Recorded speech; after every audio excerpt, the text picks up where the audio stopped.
गुलबूटे में आपका इस्तकबाल है। आज हम गुलबूटे के स्टूडियो में दो मेहमानान को मदऊ किया है ये जानने के लिए कि उर्दू स्कूलों में दाखिले कम क्यों हो रहे हैं, इनकी क्या वजूहात हो सकती हैं। सबसे पहले हम बात करना चाहेंगे मोहम्मद शफी शेख साहब से, जो अंजुमन खैरुल इस्लाम विकरोली के प्रिंसिपल हैं। और आप जब से इस स्कूल में आए हैं, आप बताएं कि पहले कितने दाखिले थे, अब कितने दाखिले हुए हैं। जी, सबसे पहले तो मैं गुलबूटे चैनल का शुक्रगुजार हूं कि जिन्होंने एक ऐसे इशू पर यहाँ पर बहस अरेंज की है कि जो आज के दौर में बहुत ही ज़रूरी और लाजमी सेंसिटिव इशू है। मैं अपनी बताऊं तो विकरोली ईस्ट जो है एक बहुत ही स्लम एरिया टाइप इलाका है और हमेशा से ही वहाँ पर बच्चों का स्ट्रेंथ का मामला कम रहा, लेकिन पिछले कई वर्षों में स्कूलों से टीचर्स सरप्लस हुए इस बिना पर कि दाखिले कम हो रहे हैं। और दाखिले कम होने की बहुत सारी वजूहात हैं, उसको तो हम बाद में आहिस्ता डिस्कस करेंगे। लेकिन इंशाअल्लाह जो हमने कोशिश की है, अल्लाह का साथ रहा और पिछले 2 सालों में मेरी स्कूल के मैं बता दूं तो 140 से जाकर 205 तक मेरे स्कूल की स्ट्रेंथ पहुंच चुकी है और अल्हम्दुलिल्लाह हम उसको मेंटेन करने की और उसको बढ़ाने की कोशिश कर रहे हैं। बहुत बड़ी बात है कि आप 104 से 140 से 204 तक पहुंचे हैं। जी, बहुत मुबारकबाद आपको। एक नया अच्छा आपने मस्बत पहलू बताया कि भाई इस तरह से भी हो रहा है। मोहसिन साहिल हमारे मेहमान हैं, न सिर्फ मेहमान हैं बल्कि मेज़बान भी हैं, गुलबूटे के बहुत पुराने साथी हैं और आप म्यूनसिपल स्कूल में दर्स व तदरीस के खिदमात अंजाम दे रहे हैं। हम आपसे जानना चाहेंगे कि जो नए दाखिले हुए हैं या हो रहे हैं, उसमें बीएमसी स्कूलों में बच्चे कम हो रहे हैं या ज़्यादा आपके स्कूल में या आपके आसपास के स्कूलों में, उसका क्या तजुर्बा रहा है, बताएं। जी नाज़रीन आदाब। सर, सबसे पहले तो हम नाज़रीन को ये कहना चाहते हैं कि जहाँ ये मुद्दा आ रहा है कि सिर्फ उर्दू स्कूलों में दाखिले कम हो रहे हैं, ये सरासर गलत बात है। आप मराठी या हिंदी मीडियम्स के स्कूल देखें, आप तेलुगु मीडियम के स्कूल्स देखें तो आपको कंपैरिजन में पता चलेगा कि इस वक्त पूरी मुंबई में तकरीबन 83,000 से ज़्यादा उर्दू के स्टूडेंट्स हैं। हम समझते हैं कि इस वक्त में उर्दू के स्टूडेंट्स म्यूनसिपल कॉरपोरेशन में पूरी मुंबई में सबसे ज़्यादा हैं, मराठी के बाद। तो ये हमारे लिए एक बिल्कुल पॉजिटिव चीज़ है कि हमने इसको पॉजिटिव वे में इसको लेना चाहिए। जहाँ तक एडमिशन होने का सवाल है तो हम समझते हैं कि ये उस एरिया की लोकेलिटी पर होता है। जिस जगह स्लम्स एरिया है और लोग अफोर्ड नहीं कर सकते हैं प्राइवेट स्कूल्स या इंग्लिश स्कूल्स, आप देखें वहाँ म्यूनसिपल कॉरपोरेशन के स्कूल्स बहुत ज़्यादा हैं। और जैसे आप एमएस देखें, गोंडी देखें, तो वहाँ पर काफ़ी स्ट्रेंथ है, बच्चे अभी भी पढ़ते हैं उर्दू से और उर्दू से पढ़ के अच्छी कामयाबी हासिल करते हैं। लेकिन असल मुद्दा ये है कि इस वक्त ये एक ट्रेंड चला है, एक जो कहते हैं उसको एक रेला या एक आंधी चली है, जिसे अंग्रेजी की आंधी भी कहते हैं। तो इस आंधी में सिर्फ उर्दू का ही पेड़ नहीं गया, बल्कि उर्दू तो इतनी सख्त जाने के सबसे आखिर में कोई जुबान खत्म होगी तो वो उर्दू होगी। तशवीशनाक बात यह है कि ये सूरत हाल जो बन रही है उसमें न सिर्फ हुकूमत की पॉलिसियाँ, असातिज़ा, बल्कि पेरेंट्स भी हैं। हम चाहते हैं कि इसके ऊपर हमारी तफसील से बात ही होगी। 2-4 साल 5 साल पहले ये होता था कि लोगों में मादरी ज़ुबान पढ़ाने का एक ट्रेंड था, तो हर कोई चाहता था कि हमारी जो विरासत है उसको आगे बढ़ाते हुए मादरी ज़ुबान में पढ़ाएं। मैं जिस स्कूल में मुलाजिमत करता हूँ वहाँ गुज़िश्ता 2-3 साल कबल 2500 से 3000 के दरमियान तलबा हुआ करते थे, जो कि अब इस वक्त 1500 होकर रह गए हैं। तो कहीं ना कहीं इसमें असातिज़ा का अपना बर्ताव है, हुकूमत की पॉलिसियों का गलत इम्प्लीमेंटेशंस हैं, तो और बहुत सारे वजूहात की बिना पर। लेकिन ये बात सच है कि गुज़िश्ता 4-5 सालों के मुकाबले में इन 1-2 सालों में एडमिशन्स बहुत कम हुए हैं।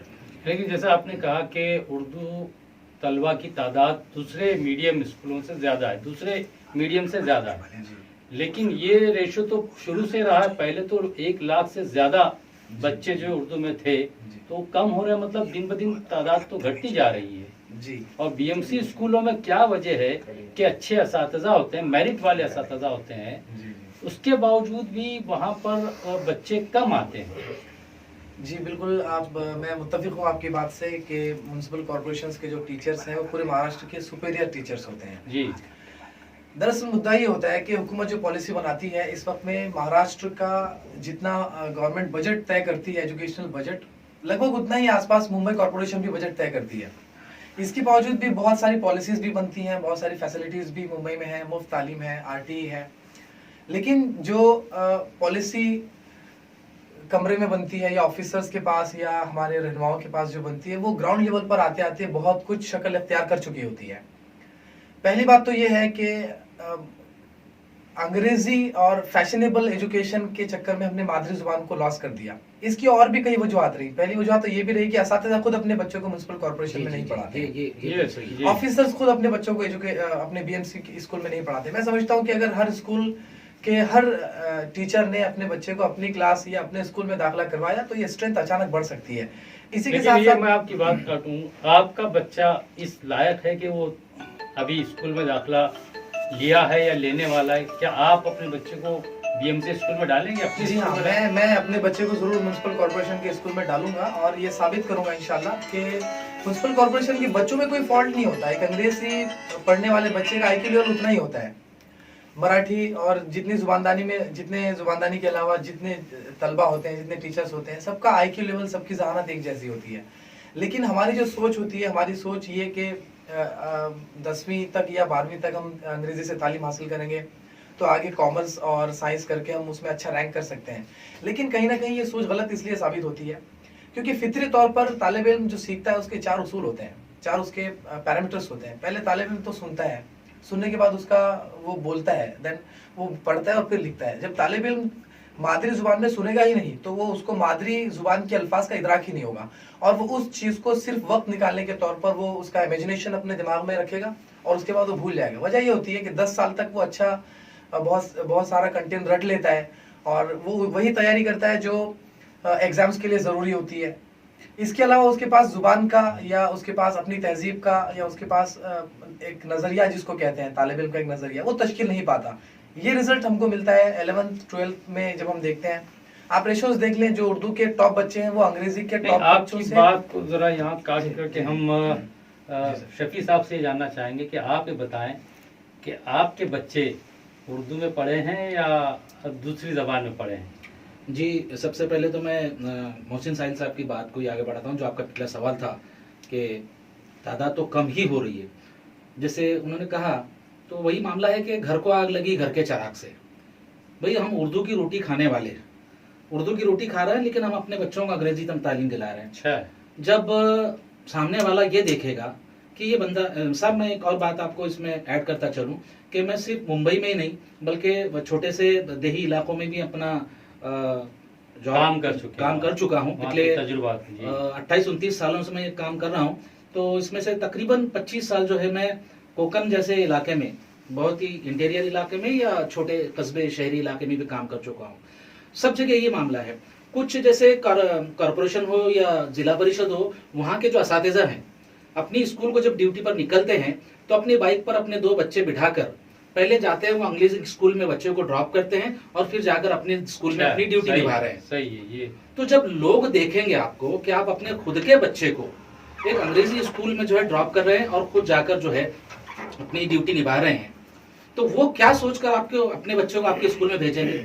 और साल के आखिर में जब अप्रैल का महीना आता है तो हम बच्चे मांगने के लिए यहाँ वहाँ निकल पड़ते हैं कि उर्दू में दाखिला करवाइए और उर्दू की बका के लिए, और ये वो सारी बातें, ये बातें रह जाती हैं। अगरचे अमल हमारे अंदर नहीं है, हम लोग इम्प्लीमेंट उसको खुद पर नहीं करेंगे और दूसरों को दर्द देने जाएंगे तो ये बात सामने वाले को हजम नहीं होगी। तो पहले हम खुद अपना लें। मैं अपनी बच्चों की बात बता दूं, मुझे 2 बच्चे हैं, एक लड़का एक लड़की। मेरी लड़की BSc B.Ed मैथ्स है और पूरी तरह से उर्दू में तालीम हासिल कर चुकी है, और मेरा बच्चा ग्रेजुएशन है कॉमर्स से, वो भी पूरी तरह से उर्दू में ही, उसने पहली से लेकर उसका पूरा सफर जो है उर्दू में ही रहा है। और मैं जितना भी एक सर्वे है, बड़े बड़े स्कॉलर्स के लेक्चर्स हैं कि बच्चे को कम से कम जो प्राइमरी है 1ली से 5वीं तक वो अपनी मादरी जबान में ही तालीम दिलाना चाहिए, ताकि जैसे आपने बताया जी कि उसको वो अल्फाज और वो सारी चीजें, उसके घर का माहौल, अगरचे आपके घर में अंग्रेजी फ्लुएंटली बोली जाती है तो बेशक आप उसको अंग्रेजी में डालिए, लेकिन आज माहौल ये है, आप गली कुचों में जाकर देखें कि गरीब तबका, बिल्कुल मजदूर काम करने वाला भी एक फ्लो में आकर अपने बच्चों को ले जाकर जो नर्सरी, सीनियर, जूनियर और फर्स्ट में अंग्रेजी मीडियम में जा रहा है, उसका घर पे आने के बाद क्या हाल है? उसको ABCD उसके माँ को नहीं आती ना बाप को, और वो बच्चा फिर घर में क्या होमवर्क करेगा, फिर वो मामला ट्यूशंस का, और फिर उसको कम से कम एटलीस्ट 4 से 5 हजार रुपए उसका माहाना खर्च, और ये करते करते आखिर में उसकी कमर टूट जाती है, और वो बच्चा 5वीं के बाद न घर का न घाट का हो जाता है, न उसकी अंग्रेजी दुरुस्त हो जाती है, न उसकी उर्दू सीधी हो जाती है, और वो बच्चे का फ्यूचर वहां खत्म हो जाता है। अगर हम ये तय कर ले कि उर्दू में पढ़कर हम आज गुलबूटे जैसे दफ्तर में हम बैठे हैं तो ये उर्दू की देन है, आज हम प्रिंसिपल के पोस्ट पर फायर हैं तो ये उर्दू की देन है, आज हम इंटरव्यू दे रहे हैं और इंटरव्यू ले रहे हैं तो ये भी उर्दू की देन है। तो उर्दू पढ़ने के बाद ही एक ऐसा मामला सामने आता है कि एक एडिशनल लैंग्वेज हमको समझ में आती है। मैं खासकर उर्दू मीडियम के स्कूलों की बात बता रहा हूँ। उर्दू स्कूल में पढ़ने वाले बच्चे को उर्दू, अंग्रेजी, हिंदी, मराठी, ये सारी लैंग्वेजेस आती है। आप अदर लैंग्वेज स्कूल में मीडियम में जाएंगे, इंग्लिश पढ़ने वाला बच्चा इंग्लिश ही पढ़ेगा, और साथ ही उसको एक लैंग्वेज सबऑर्डिनेट हिंदी रहेगी। अब जाके एक महाराष्ट्र गवर्नमेंट एक कानून बना रही है कि मराठी महाराष्ट्र में कंपलसरी होनी चाहिए, तो एक मराठी का उसके अंदर एडिशन हो जाएगा, लेकिन उर्दू से वो कासिर रहेगा, भले ही वो मुस्लिम बच्चा क्यों ना हो।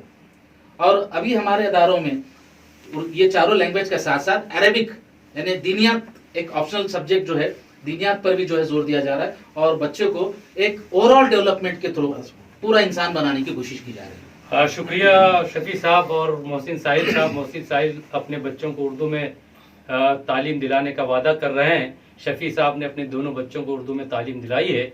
आज हमारे स्टूडियो में दोनों ऐसे लोग उर्दू के जुनूनी आए हैं, हम इनका दोनों का शुक्रिया अदा करते हैं और हमारी बातचीत को यहीं पर ख़त्म करते हैं। शुक्रिया, खुदा हाफिज़।